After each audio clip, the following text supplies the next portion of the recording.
And now, the magnetic north.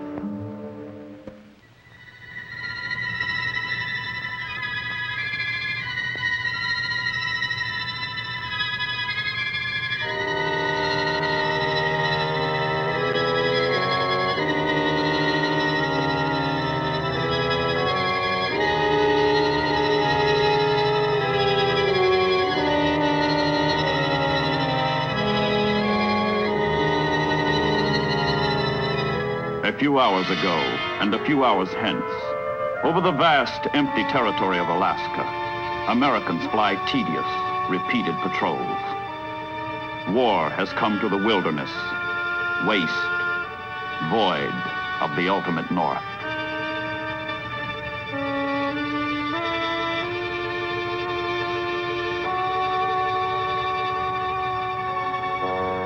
For the first time in history, the vacuum that is the top of the world is filled by major powers who meet there and clash.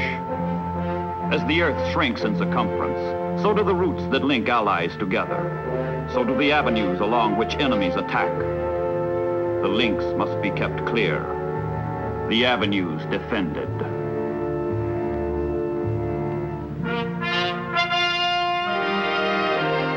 After Dunkirk, while Englishmen stand at bay, marshalling their strength, they strike to the north.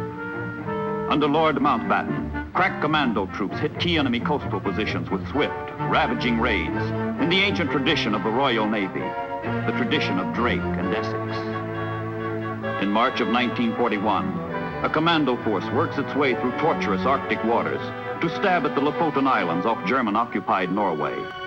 Fish oil tanks, factories, and installations crucial to the enemy war machine are marked for destruction. The creed of the commandos? Plan thoroughly, strike boldly, retire swiftly.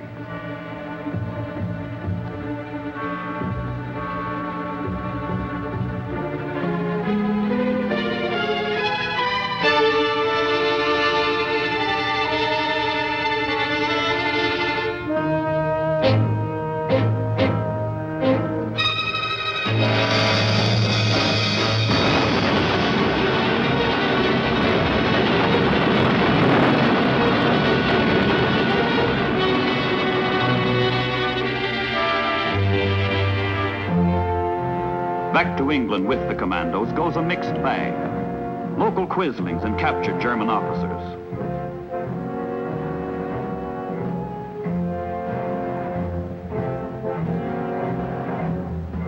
And 350 Norwegian patriots dedicated to democracy's cause, the liberation of their country. Target, Spitsbergen. Ocean, the Arctic. Date, August 1941. Spitsbergen's rich coal deposits and key weather stations are important to the Germans. They must be destroyed.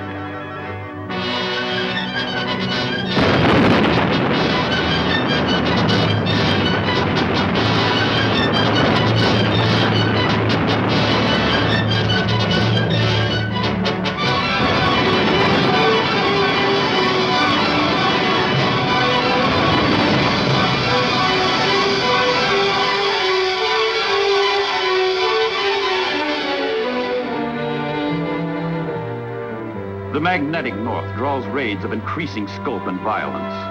A powerful commando force strikes at Norway's Vogso Island in December 1941 to weaken the enemy hold and reduce his power over the sea lanes of the Arctic, which connect England and the United States with Soviet Russia, now an ally. But Vogso is heavily fortified, and stubborn German defenders fight back.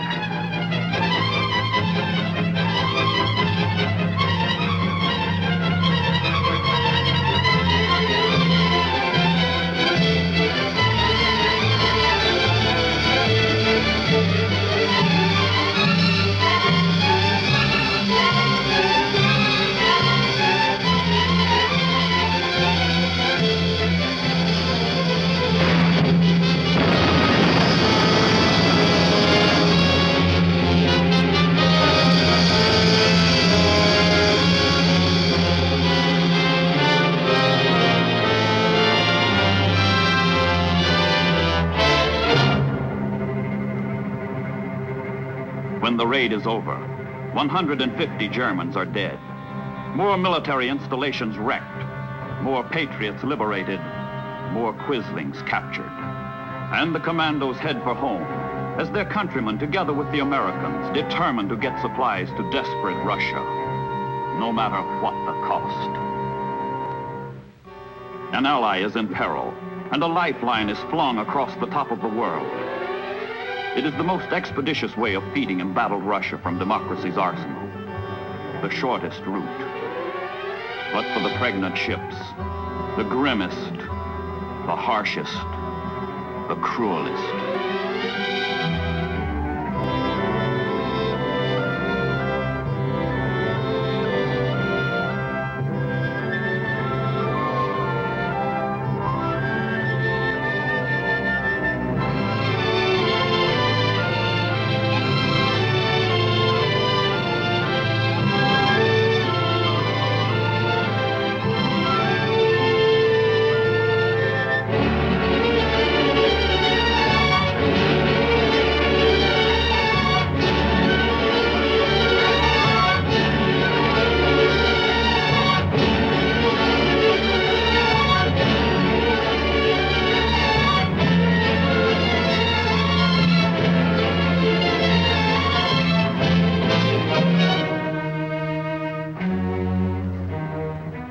At German air bases in Norway and Finland, detailed reports on convoy movements come in from long-range reconnaissance planes. The Nazis have a magnificently effective plan to change the color of the Arctic from white to red.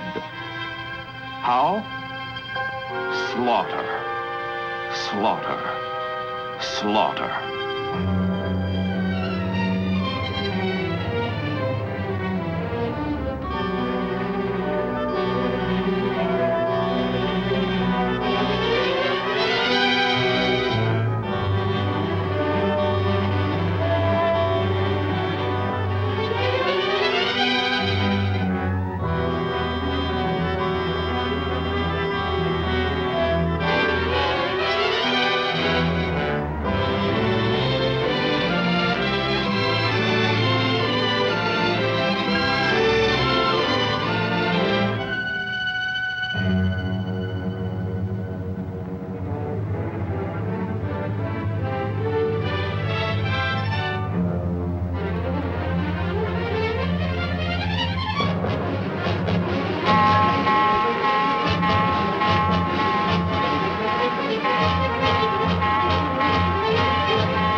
Smokescreen, a device to hide the convoy and confuse the attack.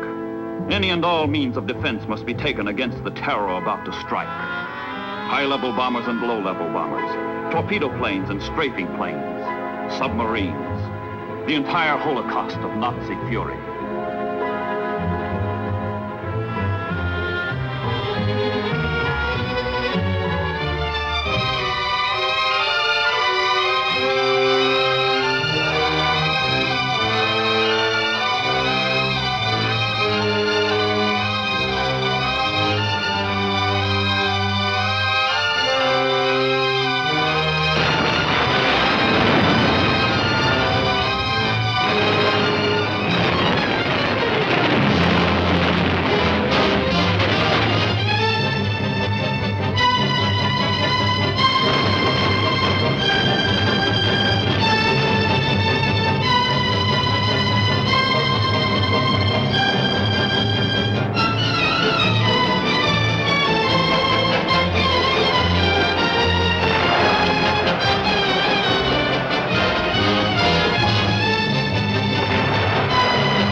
The attack goes on, relentless, unbroken. But while the convoy reels under the slugging, more death is on the way. The German surface fleet lurks in hidden Norwegian fjords, waiting to smother any surviving Allied ships. The mightiest warships in the German Navy, von Tirpitz, Scharnhorst, Scheer, Prinz Eugen, Lutzow, are poised to thwart the Allied lifelines. Too wary to be brought to open battle, the ships sortie only for sudden strikes. But when they do, the Royal Air Force catches them and smashes the Germans as the Germans smash the convoys.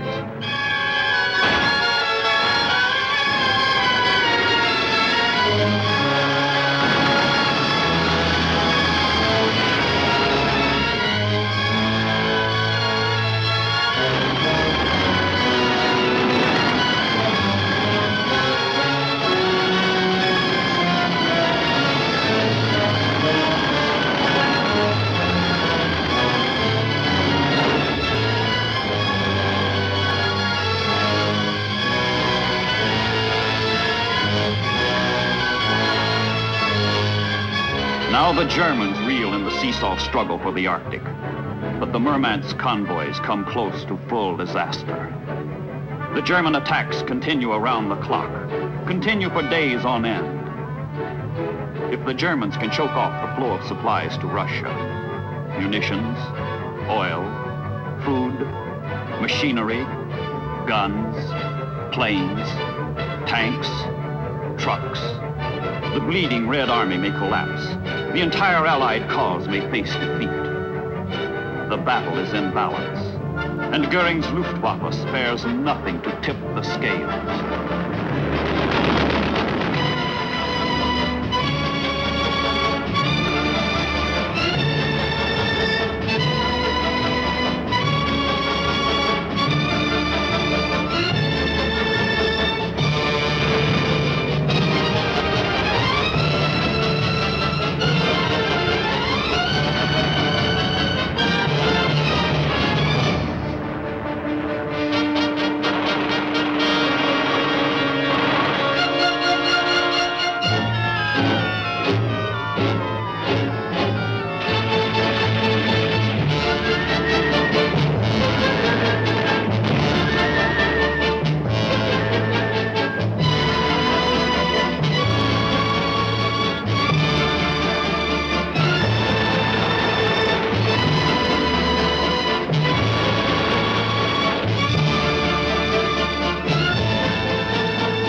In some convoys, only one half of the ships survive.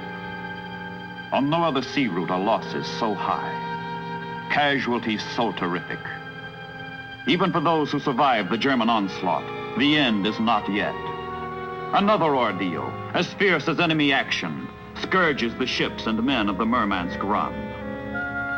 The name of the ordeal, weather.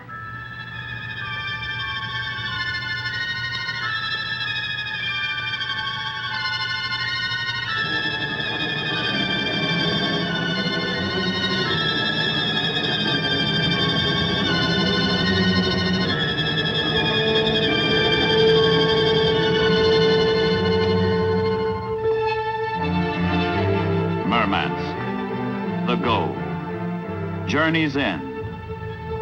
Through its ice-free harbor pour many thousand tons of Allied supplies that sustain a friend whose call for help we are pledged to answer. Here American, British, and Canadian seamen make their proudest boast.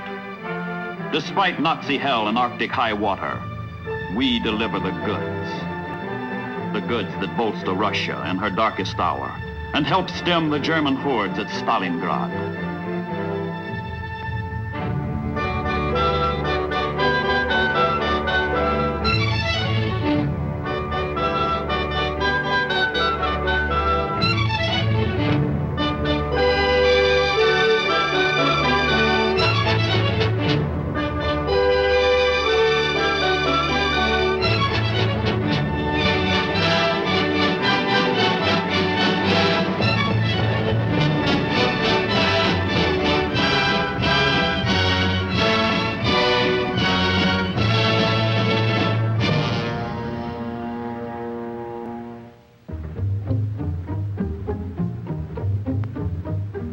miserable Murmansk, the suspicious Russians restrict the movements even of their own allies.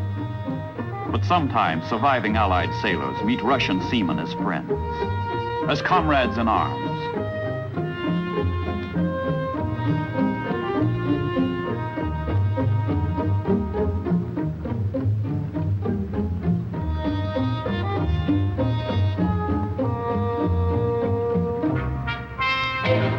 Directly across the North Pole, the United States faces the Soviet Union on the Bering Sea, where the Aleutians stretch 1,000 miles toward Asia.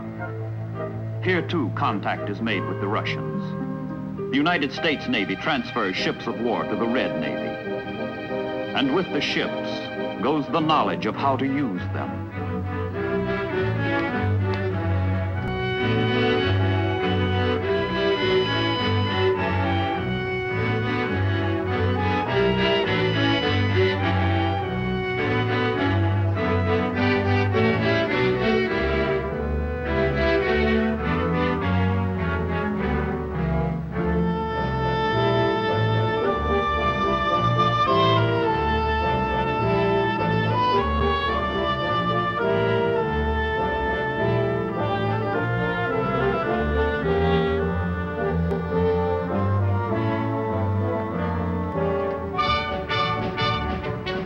Speeches, ceremony, full dress formality attend the transfer of the warships from one flag to the other. The stars and stripes give way to the hammer and sickle. But the rising sun also flies in these waters, and the Japanese prepare to plant it here permanently.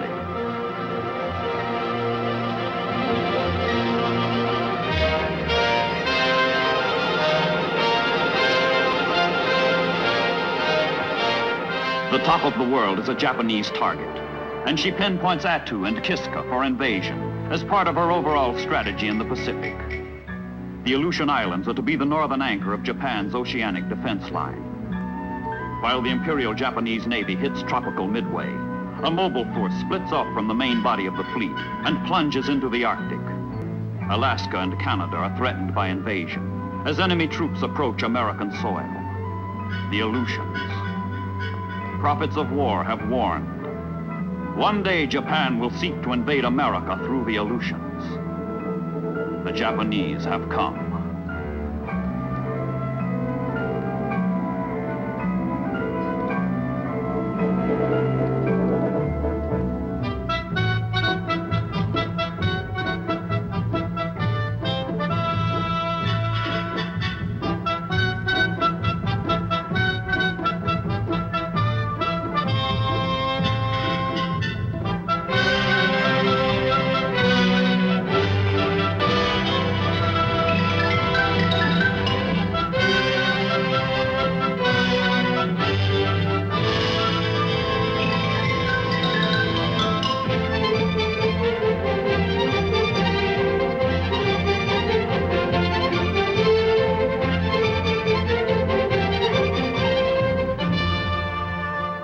June 1942.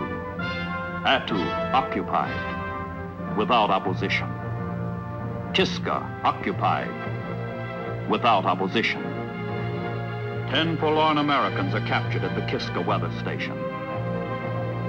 At scattered, dreary, undermanned bases, like Dutch Harbor in the eastern Aleutians, American pilots brave the world's worst flying weather to harass and reconnoiter the Japanese. Their mission is to neutralize the enemy on Attu and Kiska, cut off his supplies and make the islands worthless, until men and ships can be gathered to recapture them. Attu and Kiska in Japanese hands menace the United States, but in American hands they will threaten Japan. Both sides fear attack by way of the Aleutians. Each side seeks to block the other.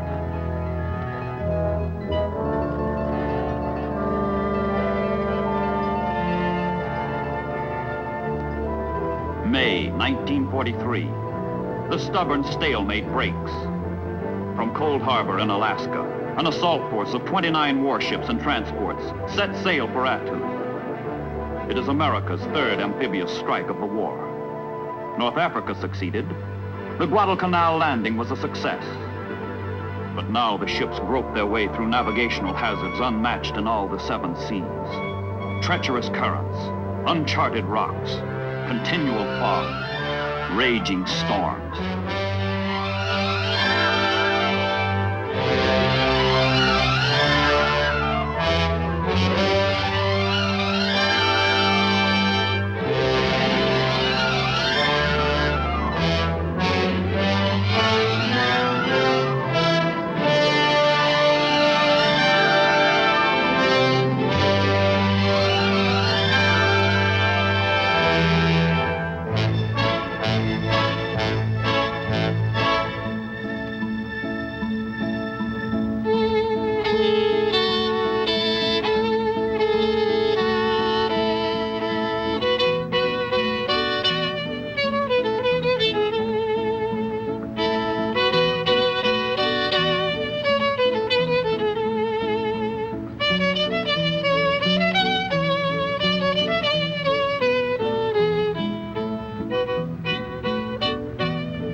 The plan calls for a landing on the island's south coast. The place? Massacre Bay. The orders: advance into Massacre Valley, where the enemy waits.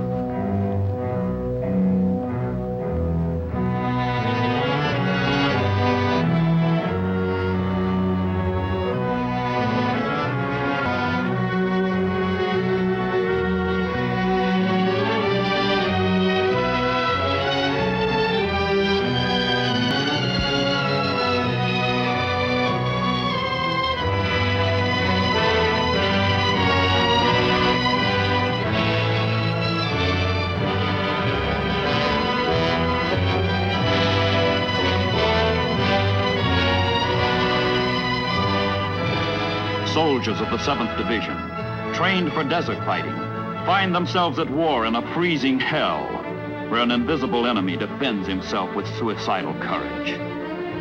The Japanese, dug deep in ridges, hidden in ravines, contest every yard, every foot. The fight is slow and costly. Massacre Valley lives up to its name. 2,300 Japanese die. 600 Americans die. But Attu is American again, and the Japanese evacuate Kiska. They will never return. Victory over the northern enemy is a desolate victory. The Arctic becomes a theater of military frustration. Nothing more happens to affect the outcome of World War II. Up where the Willowa whips with bone-piercing chill, and the skies are eternally gray.